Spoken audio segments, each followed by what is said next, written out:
marka wiigan waa wiigi joojinta isticmaalka bacaha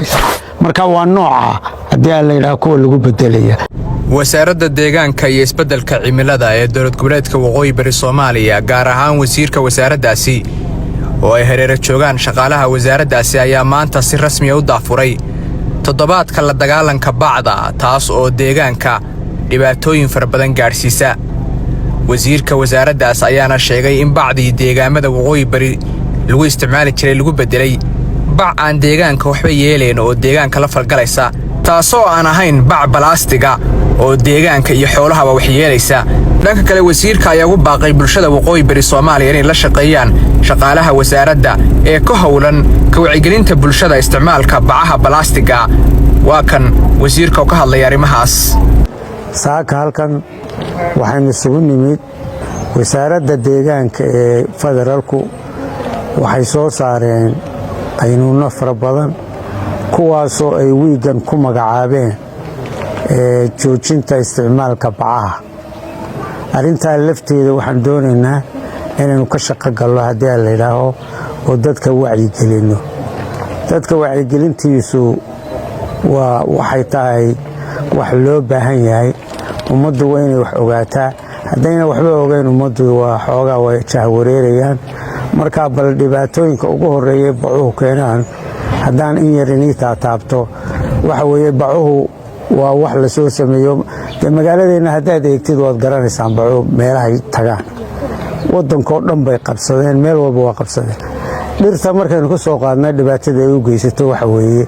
dhirta waxa weeye nafaqada waxay ka heshaa caleentu markii ay isku duubto bahasha la yidhaahaa bacuhu waynan aragteenoo laamahay isku duuduubaan dhirtu baaladu bacdu markay isku duubaan geedkii oxygen buu ku shaqeeyaa oxygenta baa ka xidhmaysa wax alaale wuxuu nutrition lahaayoo dhan waa istaagayaan geedkii markuu xoogaa joogo 6 bilood 7 bilood uu qallalaya waddankeennuna de waxa weeye xoolo iyo geel iyo ariba waa leenahay baalkii markuu qallalana halkaa hadhow abaar adag baa ka imanaysa ta ugu horreysay sameeyaa waata marka wiigan waa wiigii joojinta isticmaalka bacaha wiiga wuxuu noqonayaa wiiga wacyigelinta ee la joojinayo bacaha waxaan halkan ka codsanayaa dadweynaha iyo qolooyinka bacaha keena dhibaata iska jirto oo kolleyba dee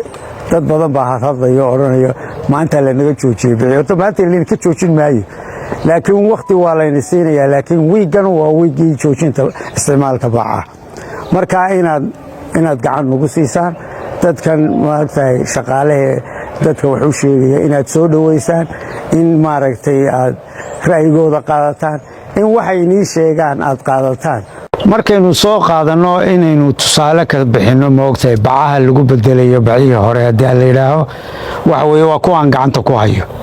waa maaha balastic waxa weeye wax googo'i kara markiiba dhammaana karo bacdu halka iska taalaysaan ilaa 500 sano way iska halka taagan tahay tan waxa weeye ugu yaraan 6 bilood markay joogto way baaba'aysaa hadii la yiraahdo waxana yeeli mayso environment bacdu waxba yeelaysaa tan waxa la waxay iyada iska baaba'aysaba markay googoodana si caadi ah u googo'aysaa marka waa nooca hadii la yiraahdo kuwa lagu bedelaya